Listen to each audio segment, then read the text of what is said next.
저기 DIL 아래에 있고 네. 두산이브더 제니스 오션시티 옆에 있는 그 고분양가 논란 거기 맞나요? LCT에만 있었던 인피니티 푸두 번째로 부산에서 들어가는 거로 아시면 될 것 같아요. 그리고 LCT에는 없었죠? 실내 수영장. 실내 수영장은 LCT에는 없었어요. 물놀이터가 플레이그라운드 여기 원래 대부분 거의 하나 있는데 맞아요. 두 개나 여기 있어요. 하나 더 있네요. 쪼개져 있지 않고 하나의 대단지로 들어온다는 거. 요가룸만 있는 게 아니라 게스트룸이라고 해서 수목도 가까워서 아이들을 키우는 분들이 그쪽을 조금 노가로 생각을 하시는 것 같아요. 31평인데 방이 4칸. 35평? 35평도 방이 4칸. 31평짜리에 서비스 면적 3평 정도 더 들어온다 네, 보면 맞아요. 실평수는 34평 정도 거짓말 아니에요. 아닙니다. 안녕하세요. 안녕하세요. 여기는 어딘가요? 해링턴 마레입니다. 해링턴 마레면 네. 저기 DIL 아래에 있고 네. 두산이브더 제니스 오션시티 옆에 있는 그 고분양가 논란 거기 맞나요? 근데 지금은 고분양가가 아니죠. 왜 그렇게 말씀하실 수 있는 거죠? 지금 신규로 분양하는 곳들이 7억은 기본적으로 넘어가고 양정육대나 뭐 수안동 같은 경우에도 9억대에서 10억대 가까이로 분양 가격이 올랐고 그게 파이나고 여기가 좀 분양가가 좀 많이 높아졌잖아요. 사실 두산이브더 제니스 오션시티는 DIL 분양가 나오면서 네. 거의 뭐 미친 듯이 팔렸다면서요. 맞아요. 근데 그 와중에 해링턴 마레는 죽 썼잖아요. 아, 해링턴 마레 같은 경우에는 그때 당시에는 고분양가긴 했지만 네네네. 지금 분양가로 보면 확실히 좀 고분양가로 말하기는 좀 어렵긴 할 것 네, 같아요. 맞습니다. 왜 그러냐면 바로 옆에 들어가는 DIL도 있고요. 두산이브더 제니스 오션시티도 너무 분양이 안 되다가 지금 5%로 변경되면서 갑자기 조금 불이 붙기 시작했는데 갑자기 DIL이 일반 분양가가 나오고 나서 사실은 정신없이 팔렸어요. 2,000세대 정도가 한 번에 한 달 정도 만에 완판이 났었거든요. 중요한 거는 그때 가격으로도 그냥 분위기에 그렇게 된 거고 우리가 뭐 설명을 하거나 이렇게 할 필요도 없었어요. 두산이보다 제니스 오션시티보다 사실 해링턴 마레가 거의 입지도 비슷한데 네. 비싸다는 이유로 사실 욕을 많이 먹었어요. 분양가가 거의 1억 정도 차이가 네, 맞아요. 난다는 맞아요. 말인데 실평수로 봤을 때 3평 정도 더 넓다. 그래서 뭐 평당 2천 했을 때 2천 곱하기 3평 하면 6천만 원 정도는 분양가에서 그 정도 더 높아도 되지 않느냐. 맞아요. 그럼 나머지 한 4, 5천은 네. 어디서 메꾸실 거예요? 이제 4, 5천 같은 경우는 저는 사실은 이 단지를 보시면은 조금 다르다고 생각이 드시는 게 사실은 오션시티 같은 경우는 안에 들어가는 것이 특화된 게 없었잖아요. 단지 안에도 조경이나 이런 부분에 좀 신경을 많이 못 썼던 걸로 알고 있어요. 두산이브더 제니스 오션시티 같은 경우에는 요즘 신축에는 다 들어가는 그냥 기본 커뮤니티였다. 맞습니다. 네네네. 그러면 해링턴 마레는 특별한 커뮤니티가 있다. 제가 예전에 LCT도 분양을 했었는데 LCT에만 있었던 인피니티 푸두 번째로 부산에서 들어가는 거로 아시면 될 것 같아요. 그리고 LCT에는 없었죠. 실내 수영장. 실내 수영장은 LCT에는 없었어요. 어디 들어가요? 지금 106동 사이로 해서 지금 들어가고 있거든요. 그러면 커뮤니티 시설이 106동하고 107동 사이에 있다는 말씀인가요? 105동하고 이 사이에 지금 조금 많이 분포는 되어 있고요. 전체적으로 한쪽에만 모인 건 아니에요. 여러 가지 시설들이 단지 안에 곳곳에 들어가 있고 조경이 이제 15개의 테마로 들어가 있기 때문에 일반 조경이라 보실 수가 없으실 거예요. 15개 조경이요? 네, 뭐냐면은 이번에 4,000세대 들어가는 레미안이 조경 때문에 아주 인기가 많잖아요. 뭐 10억짜리 나무도 있다 하고 이렇게 하시잖아요. 저희는 3만 평에 2,200세대가 들어가는 거예요. 제가 알기로 레미안은 4만 평에 한 4,000세대 정도 들어가는 걸로 알고 있거든요. 레미안은 4만 평에 4천 네. 세대, 여기는 3만 평에 2천 세대. 맞습니다. 2,200세대 정도. 지금 보니까 여기 물놀이터가 플레이그라운드 여기 원래 대부분 거의 하나 있는데 맞아요. 두 개나 저기 있어요. 하나 더 있네요. 네네, 두 개나 있습니다. 해링턴 마레 보니까 이거 2천 세대 이상이잖아요. 네네. 요즘 나오는 대단지들은 좀 다 쪼개져 있잖아요. 맞아요. 근데 여기 쪼개져 있지 않고 하나의 대단지로 들어온다는 거 네네. 굉장히 큰 너무 장점일 메리트가 것 있죠. 같아요. 네. 중간중간에 이 다리들이 있는데 네네네. 여기는 이제 스카이 라운지 맨 위에 있는 라운지에서는 조합에서 하는 얘기가 뭐 조식 서비스나 이런 얘기가 지금 있거든요. 저기 스카이 파티룸은 뭐 하는 곳이에요? 스카이 파티룸은 보통은 애기들 돌잔치 하거나 어르신들 한갑잔치 같은 거나 아니면 프로포즈 같은 거 할 때 따로 대여 공간을 좀 빌려야 됐잖아요. 그럴 필요가 없습니다. 이 안에서 모든 게 행사 같은 거 있으실 때 예약을 하셔가지고 이용하실 수가 있어요. 다 빌려준다는 네네네. 이야기네요. 북한 와. 뷰가 나와요. 북한 뷰를 보고 하는 보면서. 파티 요가룸 적혀 있는데 네, 여기는 요가룸만 있는 게 아니라 게스트룸이라고 해서 친구들이나 아니면 지인분들 이렇게 놀러 오시거나 하시게 되면 그때도 이제 묵을 수 있을 수가 있는데 거의 리조트급이잖아요. 그러다 보니까 나도 한 번쯤 여행 가고 싶을 때 뭐 예약해갖고 이렇게 해서 묵어도 되지 않을까? 약간 이런 돈 내야 되는 거 아니에요? 돈은 좀 내야 되겠죠. 당연히. 앞에 있는 세대들은 테라스 세대인가요? 네, 맞습니다. 테라스 세대예요. 테라스 세대는 이미 조합원님하고 청약에서 마감이 됐다 보시면 되고요. 지금 보니까 저희가 반대쪽에서 수영장 봤는데 네.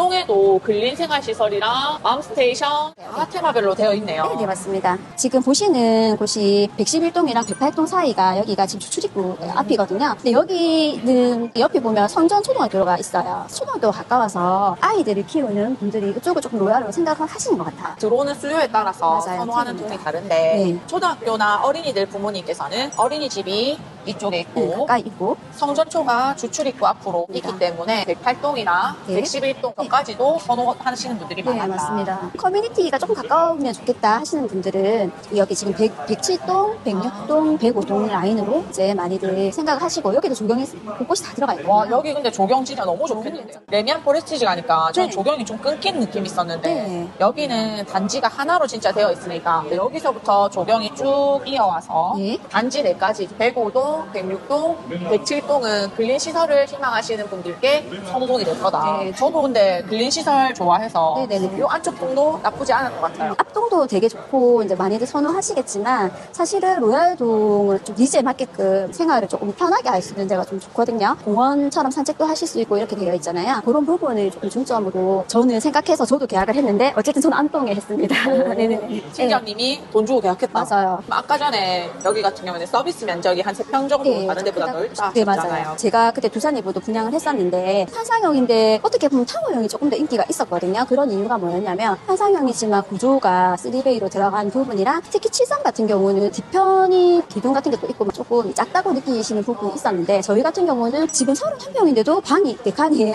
31평인데 방이 4칸. 35평? 35평도 방이 4칸. 31평 사고 35평 네. 생긴 구조가 똑같고 똑같아요. 31평짜리에 서비스 면적 3평 정도 더 들어온다 네, 보면 맞아요, 맞아요. 실평수는 34평 정도 된다. 된다고 생각이 드는 거죠. 거짓말 네. 아니에요. 아닙니다. 나중에 못 들어서 보시면 아실 거예요. 그럼 35평짜리는 거의 38평? 한 40평대 정도 보시 정도로 나온다고 하니까 그 느낌을 다들 받으시거든요. 그 아까 스카이 게스트 하우스가 있었잖아요. 보시면 단지 안에도 게스트 하우스가 있어요. 게스트하우스가 또 네, 있다고요? 또 있습니다. 저희가 백구동 앞에 보시면 이쪽으로는 비즈니스 센터랑 독서실 들어가 있거든요. 그리고 이제 경로당 컨시어지나 이런 게 좀 들어가 있고요. 보니까 네. 59, 84, 73 이렇게 섞여 있는데 네네. 방향 같은 건 혹시 어떻게 돼요? 방향은 오션 파라곤을 조금 바라보는 그 사이뷰로 나오는 쪽이 남서향이에요. 감만동 쪽으로 해서 바라보는 이제 앞이 좀 트여 있는 라인이 31평 73 타입이 있거든요. 그쪽 라인은 이제 남동향으로 보시면 됩니다. 73 라인이 탁 트여 있거든요. 앞에가. 그래서 좀 인기가 많이 있어요. 한 4평 사이에 1억 정도 차이가 나요. 가성비는 사실 73이 나을 수도 있겠네요. 제가 봤을 때 84랑 다를 게 없어요. 다른 데 거. 트여 있는 거 좋아하시는 분들은 그러니까 단지 뷰보다 앞이 조금 안 막힌 걸 원하시는 분들도 있잖아요. 그런 분들은 남동향 쪽으로 73 라인으로 좀 많이 보고 계세요. 저희가 부산에서 전 세대를 안심보장제 계약금을 다시 반환을 해드릴 수 있는 안심보장제를 시행하고 있거든요. 사실 부산에 여태까지 네. 서밋이 시작을 하긴 했지만 돈을 돌려준 사례는 아직 없어서 맞아요. 저는 좀 아직 불안하거든요. 해링턴 마레 같은 경우에는 제일 처음에 계약금 10%로 시작을 했다가 5%로 낮췄어. 그 이후에 네. 이제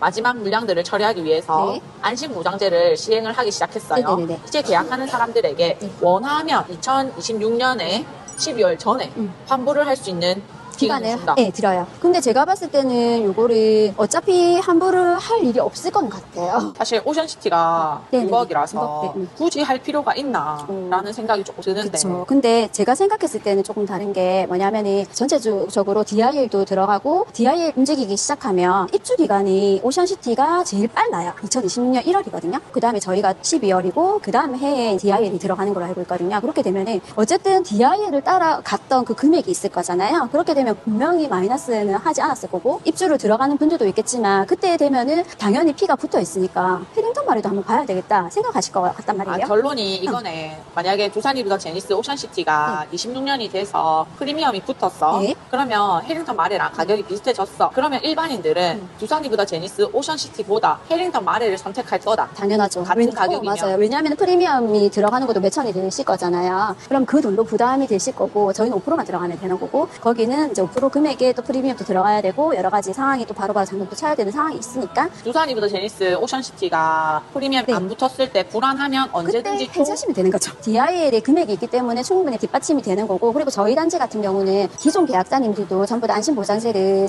소급으로 적용을 해드리고 있거든요. 지금부터 계약하는 사람들뿐만 아니라 네. 이전에 계약했던 사람들 모두 안심보장제 적용 혜택을 적용받는다. 네, 맞습니다. 다 적용을 해드리거든요. 건설사 망하는 거 아니에요? 근데 제가 생각했을 때는 한보라로 오세요 했을 때 가는 사람이 망하는 사람이지 않을까. 아, 건설사가 사실 바보가 아니니까 바보가 아닙니다. 그런 제도를 네, 맞아요. 취했을 거다. 헬링턴 마레 같은 경우에는 입지가 DIL 밑에 있어서 좀 안 좋다. 그리고 좀 너무 외지다. 라는 이야기가 많이 있는데 남구에서 어떻게 보면은 해링턴 마레가 이제 국강 재개발의 지금 거의 초입의 경계라고 보시면 되거든요. 지금은 뭐 대연동이나 이런 데가 조금 인기가 있을 수 있어요. 생활권이 이렇게 잘 되어 있잖아요. 그렇긴 하지만 해운대 신도시가 부자들이 많이 살고 생활권이 좋고 했지만 그분들이 센텀시티가 생겼을 때 이사를 오신 분도 있고 오시지 않으신 분도 있잖아요. 그때 중심이 바뀌었잖아요. 거기에 하고 비교가 안 되는 곳이라고 저는 생각이 들거든요. 4배 정도로 지금 큰 규모로 들어가는 거잖아요. 앞으로 부산의 미래가 저는 국강 재개발에 달려있는 거고 국책 사업이다 보니까 여기는 이제 어쨌든 부산의 미래라고 저는 생각이 들거든요. 사실 1단계 같은 경우에는 일자리가 많이 들어오고 2단계에는 뭐 마이스도 들어오고 하다 보니까 관광지의 혜택 같은 것을 마레가 좀 그쵸. 배우 수요를 받을 수 있을 것 맞아요. 같기도 하고 네네네. 여기도 이제 우리 문현 공동센터처럼 공동센터도 2단계 들어가는 거로 지금 확정이 났거든요. 그럼 일자리가 확실히 많이 엄청 늘어난다. 많아지는 거라고 보시면 돼요. 일자리가 늘어났을 때 사실 동구 같은 경우에는 살고 싶은 아파트가 많이 없잖아요. 맞아요. 그러다 보니까 그 배우 수요를 분명히 진구나 남구에서 받을 건데 남구가 더 가깝다 보니까 그쵸. 배우 수요도 남구 여기 사실 26년도부터 27년까지는 뭐 10,000세대 이상이 들어오니까 배우 수요지 역할을 맞아요. 확실하게 할 수 있을 것 같아요. 네네네. 그렇죠. 트램선이 네네. 공암역을 지나서 간만까지 이어진다. 네네네. 다 이어지는 거. 헬링턴 마레 같은 경우에도 재개발로 이루어진 곳이잖아요. 네. 산을 깎아 만들어서 경사가 좀 되게 질 것 같은데. 그렇죠. 근데 보시면 사실은 두산 이브 제니스도 그렇고 DIL도 그렇고 초등학교가 다 평지가 아닙니다. 근데 학교가 가까이 어쨌든 단지를 품고 있는 거나 마찬가지라고 생각이 되기 때문에 그 점에서는 굉장히 유리하지 않을까. 그럼 유닛 하나하나씩 좀 보여주실 수 있을까요? 보여드리겠습니다.